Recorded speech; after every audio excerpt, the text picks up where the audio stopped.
Olá pessoal, tudo bem? Aqui é o professor Rafael Nardelli, professor de Administração Geral, e a gente vai resolver as questões da prova do CNU Bloco 1, mais especificamente da tarde, né, a prova da tarde, as questões da minha parte da matéria ali no eixo 1, beleza? Vamos lá então. Se você não me segue ainda, enfim, me coloca à disposição aí nas redes sociais, tem muito material gratuito lá no Instagram, enfim, pode conversar direto comigo, tirar dúvidas, enfim, me coloca à disposição lá. Vamos lá, bloco 1 então, prova da tarde. Questão 1.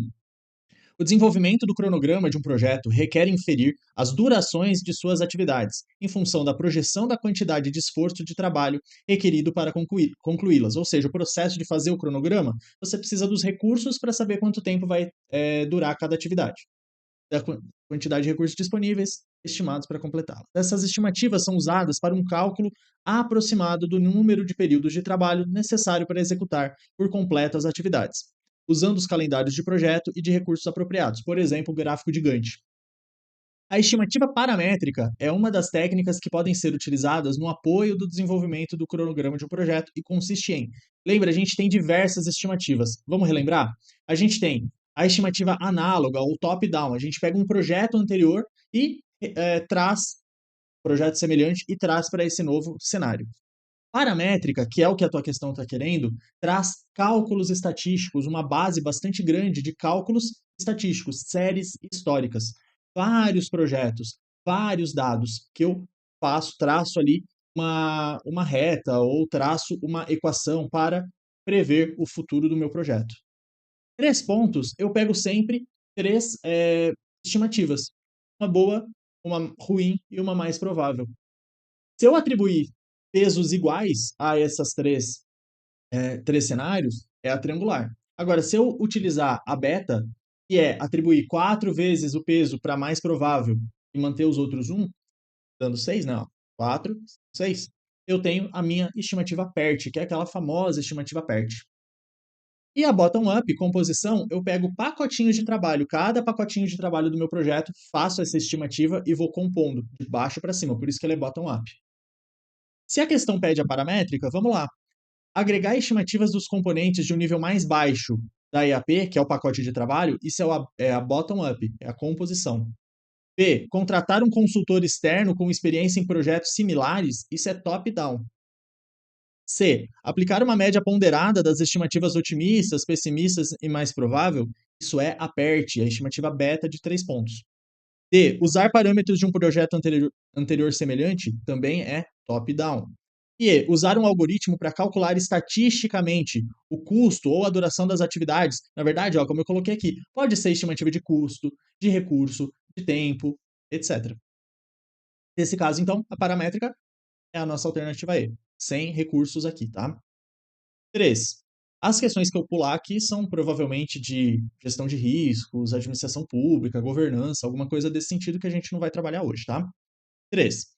O gerenciamento de programas foca na interdependência entre projetos, como também entre projetos e o nível do programa. Bom, vou ler a questão, depois a gente relembra. Para determinar a abordagem ideal para gerenciá-los. Um objetivo do gerenciamento de programas relacionado exclusivamente, e grifa ali, às interdependências de nível de projeto e programa, ou seja, as diferenças entre projeto e programa, é o quê? Vamos relembrar. Eu tenho portfólio, nível estratégico, tudo que gera valor na minha organização. Programas, projetos isolados, subportfólios, atividades, operações, tudo que gera valor. Programas são projetos interrelacionados, semelhantes, que eu gerencio de forma coordenada, articulada, para ter economia de escala, dirimir conflito, otimizar a alocação de recursos entre esses projetos. Então, ao gerenciar os projetos semelhantes de forma coordenada, eu ganho benefício que não seria disponível, não estariam disponíveis se eu gerenciasse esses projetos de forma isolada. E o projeto, bom, o projeto é aquele esforço temporário, né? Que vai nascer, crescer, desenvolver e morrer para gerar algo novo, disruptivo, inovador. Beleza. Ele quer saber justamente a relação entre projeto e programa. Ele não quer que você vá para portfólio. Pense em diagrama de Venn aqui mesmo, tá? E aí você acerta a questão. Olha como todas as outras vão falar sobre portfólio. Selecionar a combinação ideal de programas. Opa, está acima do programas e projetos para cumprir objetivos estratégicos. Estratégico sempre portfólio. B. Orientar as decisões de investimento organizacional no portfólio. Óbvio, é portfólio. Garantir que o portfólio de programas, projetos e operações esteja alinhado com o planejamento estratégico. Isso é portfólio. Lembra? Se eu fui para o nível estratégico, eu ultrapassei a ideia de programa e projeto aqui. Eu posso até ter um programa no nível estratégico, mas é pontual. C, já foi. D, aumentar a probabilidade de alcançar o retorno desejado sobre o investimento em programas e projetos. Se eu tenho vários programas e eu quero maximizar o meu retorno, isso está no ambiente portfólio. E por último, aí sim o nosso gabarito. Buscar soluções para restrição e conflito entre os projetos, principalmente projetos do programa, projetos, portanto, semelhantes. Então, às vezes eu tenho, por exemplo, vários programas, vários projetos que fazem parte de um programa habitacional, de construção de casas. E eu tenho uma máquina para vários projetos. E aí cada gerente do projeto quer aquela máquina para si. Bom, quando eu faço a gestão do programa, eu consigo coordenar. Primeiro você, depois ele, depois o outro. Entendeu? Essa é a ideia. 3. Na elaboração do seu plano estratégico institucional, uma organização pública desenvolveu uma matriz SWOT. Na análise do cenário em que esse planejamento estava sendo traçado, identificou-se um erro na classificação dos componentes, o que pode dificultar a escolha de uma estratégia que contemple, ao mesmo tempo, as oportunidades do ambiente e o que de melhor a organização poderá fazer para aproveitá-las. Lembra a SWOT cruzada? Nesse contexto, segundo a matriz SWOT, há um erro de classificação aonde? Então ele quer um erro. Erro onde? Vamos relembrar. SWOT, Strength, Weakness, Opportunities e Threats. Ou FOFA, né? Forças, oportunidades, fraquezas e ameaças. Força, eu controlo, está dentro de mim e me ajuda a gerar valor, a percorrer a estratégia. Fraqueza também está em mim, mas dificulta gerar valor ou percorrer a estratégia. Oportunidades e ameaças não estão em mim. Eu não controlo. A organização, no caso, eu estou me colocando de exemplo, não controla. Está além das fronteiras de controle da organização. Oportunidade vai ajudar e ameaça pode atrapalhar. Fechou? Beleza. Essa é a ideia da SWOT. Agora vamos para cada uma das alternativas. Fraqueza. Baixa integração entre áreas de atuação, ou seja, os departamentos não estão bem integrados. Isso é um erro de gestão. A organização pode corrigir. Então é uma fraqueza. Baixa efetividade da comunicação interna também é uma fraqueza, pode corrigir. Tática, operacional, estratégia. Falha sistemática de monitoramento de indicadores de desempenho. Meu Deus, o gerente aqui não está fazendo o trabalho dele. Demite e contrata outro. A organização pode e deve atuar. Então, tá certo, mas ele quer um erro. B, oportunidades. Intensificação do exercício da cidadania com maior demanda da sociedade pelos produtos prestados. Pode ser. Fomento à autonomia institucional? Pode ser. Restrições orçamentárias? Aí não. A banca poderia até falar, ou você poderia até argumentar, que os outros aqui, a depender do contexto, até pode ser. Agora, restrição orçamentária é dela. Ela faz o orçamento. Se ela tem bastante ou pouco orçamento, é um controle dela. Dificuldade para firmar parcerias é uma dificuldade dela.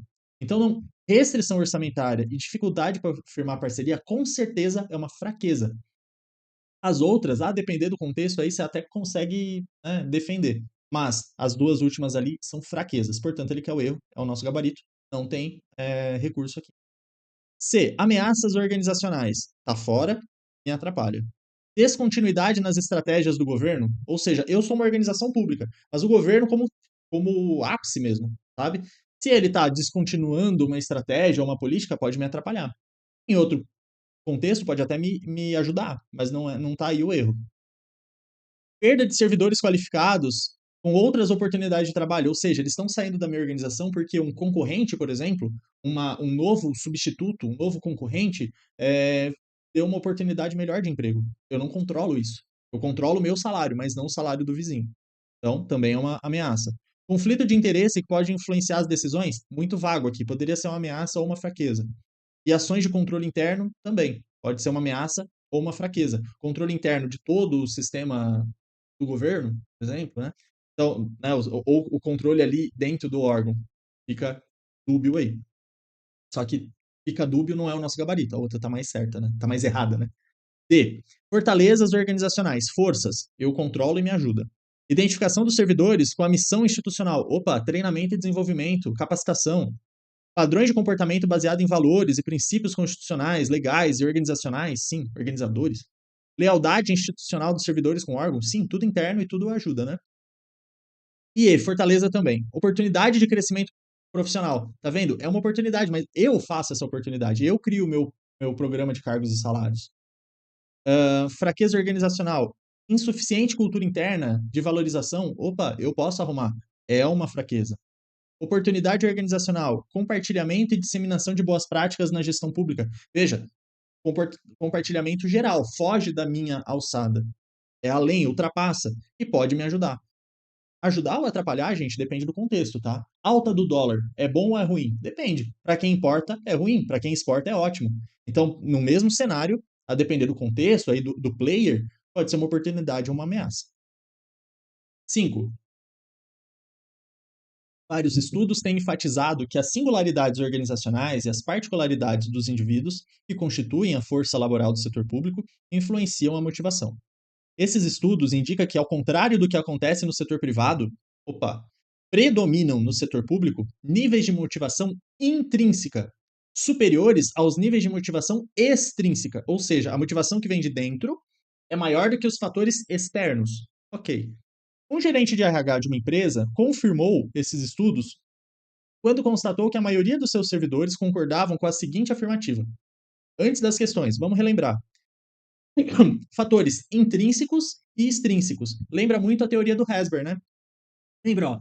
Fator extrínseco ou higiênico vem de fora. Salário, condições ambientais, relação com o chefe, subordinado, colegas, clima organizacional, isso tudo vem de fora. E aí, se a organização tem esses fatores extrínsecos, o indivíduo não fica insatisfeito. Mas não é suficiente para motivá-lo, ok? Não é suficiente para deixá-lo satisfeito. Essa é a teoria do Hasberg. Nem precisa para a questão, só estou te relembrando. Agora, se você tiver um salário ruim, você fica insatisfeito. Bom, por outro lado, em paralelo a isso, paralelo, independente, a gente tem os fatores motivacionais, os fatores intrínsecos, ou satisfacientes. Os fatores intrínsecos têm a ver com você no seu cargo. Tem a ver com aquela ideia de desafio, de um cargo bem rico em tarefas, em complexidade, em ter poder de decisão, em sentir senso de propósito, em sentir inspiração naquilo que faz. Se o teu cargo fornece isso, você fica satisfeito. Se o teu cargo não oferece isso, você não fica insatisfeito, você fica não satisfeito, meio que algo neutro, meio que no neutro, mas não chega a ficar satisfeito. Então seria assim, ó, o neutro, você tá não satisfeito, mas não chega a estar descontente, entende? E ainda por Hasberg, ele fala, bom, para o indivíduo se motivar de fato, o ideal é que ele não esteja insatisfeito, ou seja, a organização dê a ele fatores externos que sejam legais, sejam bacanas, e também fatores internos que sejam bacanas. E aí ele fica motivado. Mas só para a gente lembrar aí os fatores externos extrínsecos e intrínsecos. Voltando para a questão. Tem uma viajada, mas só para você relembrar. O que mais me importa, ó, a gente quer o intrínseco, né? O intrínseco. O que mais me importa é sentir prazer pelo que eu faço e tentar resolver problemas complexos, já que a curiosidade é a força motriz do meu trabalho. Opa, de cara é o nosso gabarito. É intrínseco, vem de mim. Eu vejo prazer, propósito, curiosidade, problemas complexos, ricos. Isso é o nosso gabarito. Agora, olha as outras, todas são externos, são extrínsecos, são insatisfacientes, né? B. Não fico muito preocupado com o que os outros pensam do meu trabalho, os outros, já que possuo um locus de controle interno baixo, ou seja, meu chefe não me incomoda, né? E eu atribuo o meu comportamento às necessidades internas. O chefe não me incomoda, eu faço pouco e tá tudo bem. Isso é um fator externo, é um fator do ambiente, entendeu? Essa B talvez é a mais difícil de entender. C. Sou fortemente motivado pelo dinheiro, externo. D. Fico mais preocupado com o que me pagam, externo. E, prefiro que alguém estabeleça para mim os objetivos. Cara, eu não vou procurar ter poder de decisão. Você manda, eu executo. Quase que a teoria X do McGregor, né? Opa, não é. É fator externo. Fechou? 9. P e R trabalham na gerência operacional de uma empresa pública de tecnologia da informação que vem apresentando baixa eficiência em seus processos produtivos. Para melhorar a eficiência dos processos, o gerente da unidade pediu que eles organizassem as etapas fundamentais do processo de gestão estratégica, que são, lembra, ó, vou pegar um dos modelos, a gente tem um monte, trouxe aqui um do Chiavenato, e gosto bastante, mas lembra, não há um consenso, né? Eu até coloco aqui, ó, tem muita divergência. Mas etapas do planejamento estratégico. Primeiro, aonde eu quero chegar? Quais são os meus objetivos? Qual é a minha visão de futuro? Beleza, quero chegar lá, mas como é que eu tô? Como é que tá o ambiente? Quais são as minhas forças, fraquezas, oportunidades e ameaças do ambiente? Isso é o diagnóstico ambiental. Depois, eu vou estabelecer premissas, vou estabelecer hipóteses, ideias, cenários, né? É o terceiro. E aí eu faço alternativas. Eu vejo, identifico estratégias possíveis, ou seja, caminhos possíveis para, a partir dessas premissas e tendo em vista a SWOT, eu vou chegar nos meus objetivos. Alternativa aqui pensa como estratégia, caminhos. Vou escolher uma alternativa, vou escolher uma estratégia. Depois, vou implementar essa estratégia e ficar monitorando, ficar controlando, ficar ali comunicando, etc. Certo? Então vamos lá para as alternativas. Processo de gestão estratégica é o planejamento estratégico, tá, gente? Desenvolvimento de produto, marketing, venda e pós-venda, isso aqui tem a ver com o ciclo de produção mesmo, ou a cadeia de valor, enfim. B. Análise, planejamento, implementação e monitoramento. Opa, análise, diagnóstico ambiental, planejamento, você identificar ali, né, estratégias, implementa e monitora? Parece ser. C. Recrutamento, seleção, treinamento e desenvolvimento são subprocessos de gestão de pessoas. D. Compra, produção, distribuição. Isso daqui tem a ver com a nossa rede física, né? O nosso produto físico, por exemplo. Na verdade, não. E aí, inovação, financiamento, aquisição, fusão. Aqui são tipos de estratégia. Eu posso fazer uma estratégia de inovação, eu posso fazer aquisições, fusões, né? Que é você aglutinar aquela integração horizontal. Mas no nosso caso aqui, as etapas do planejamento estratégico, mais para B. 10. Ah, Rafael, mas não está certinho com o teu slide. Cada autor vai colocar de uma forma diferente. Você tem que entender essa análise, esse contexto. 10. As políticas públicas dos estados contemporâneos são um dos ramos mais importantes do pensamento social da atualidade para a qualidade de vida em diversos níveis e em escalas geográficas distintas. Tais políticas serão mais bem-sucedidas quando, no nível de ação, a articulação entre as parcerias público-privadas e os governos locais, estaduais e federal seja. Essa questão, bem da verdade, nem é da nossa parte da matéria. É de política pública, PPP e tal. Mas eu trouxe com a explicação do PES, do Planejamento Estratégico Situacional, do Carlos Matos. Por quê? Para a gente entender que essa questão poderia ser de planejamento também. Vou trazer aqui, né, o PES. O PES fala assim, né, o economista chileno, né, o Carlos Matos, ele percebeu o seguinte: quando ele ia fazer o planejamento público, não adianta você achar que tem o controle. Primeiro, você não tem. O poder, ele é escasso, então as pessoas vão ficar lutando por esse poder. E outra, meio que teoria dos jogos, a minha ação influencia a tua reação. E a tua reação vai influenciar a minha ação depois. Então não adianta eu fazer um planejamento, achar que aquilo ali é estático. Por quê? Porque ao implementar, as reações do mercado, da sociedade, enfim, vão influenciar, vão retroalimentar o meu processo de planejamento. Então eu coloquei aqui, né, ó, o plano formulado influencia, mas é influenciado pelos demais stakeholders, mercado, finanças, mercado internacional, etc. Então tudo é retroalimentado.